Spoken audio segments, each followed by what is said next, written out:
Welcome back to another Habs Daily News. Today we want to talk about his first 100 game in NHL by Juraj Slafkovsky. A little bit more information about the trade deadline by the Montreal Canadiens. But before we start, we invite you, don't forget to click on the like, subscribe, leave me a comment about this video, and let's dive in talking about the subject of the day. The first subject of the day is all about Slafkovsky.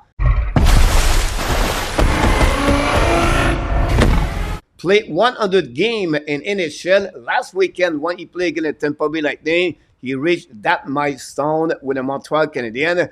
Oh, God, that's good. For him, draft first overall pick in 2022 in Montreal at the Bell Center and front of Shane Wright. Many of you want Montreal select Shane Wright, but fortunately, the Montreal Canadiens did not listen to fans select maybe the best player in this draft, Juraj Slafkovsky. Exactly. Since that, Shane Wright become a great hockey player in the American Hockey League. Dear Jesus, you're right.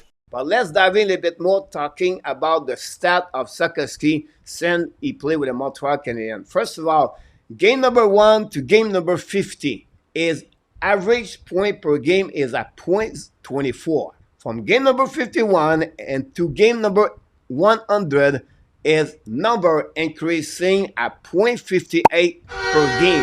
This is a double number if you compare game number 1 to 50 and 51 to 100.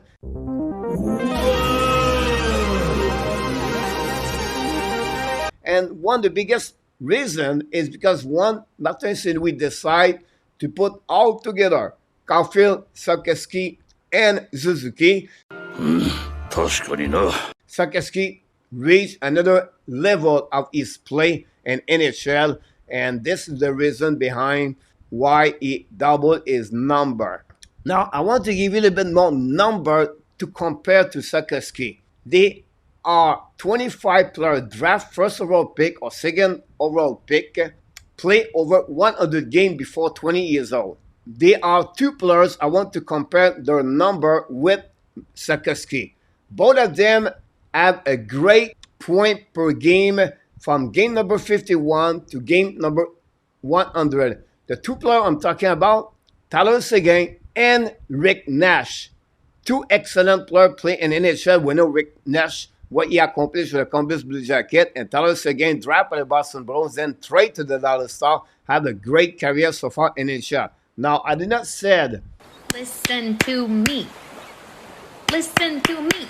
Montreal Canadiens, Juraj Slafkovsky is going to be like them. I just compare the number. Both of them an average of .60 point per game when they play under 20 years old, draft first overall pick or second overall pick, and they play game number 51 to game number 100.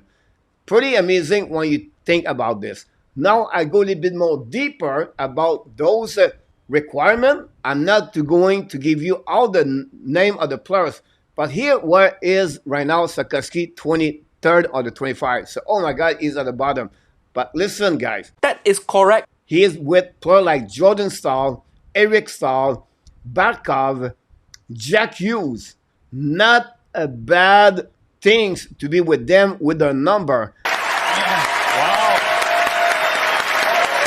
All those players, when they play 100 game and under 20 years old, Slafkovsky is 41 points, 17 goals, 24 assists. Is 10 points more at Eric Staal with 31 points.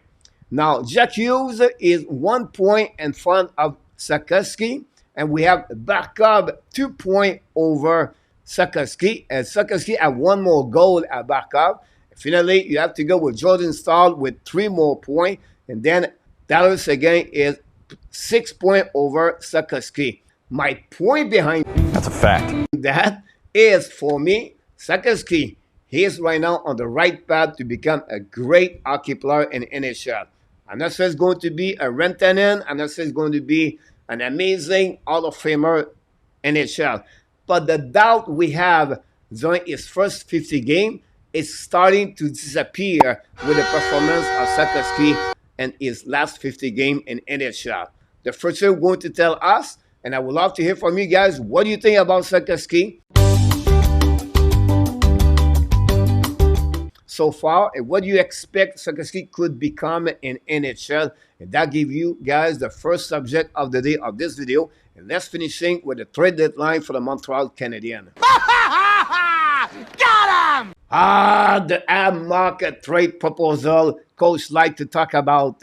Yes, it's the time to talk about this because it's a trade deadline this week, the end of the NHL trade deadline, March 8, 2024. So far, Montreal Canadiens not much active, other than the fact they really trade Sean Monahan a couple of weeks ago and they got the first pick of the Winnipeg Jet.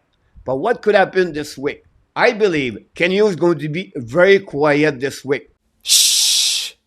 A little bit like happening last season. Why you think he's not going to make a lot of moves?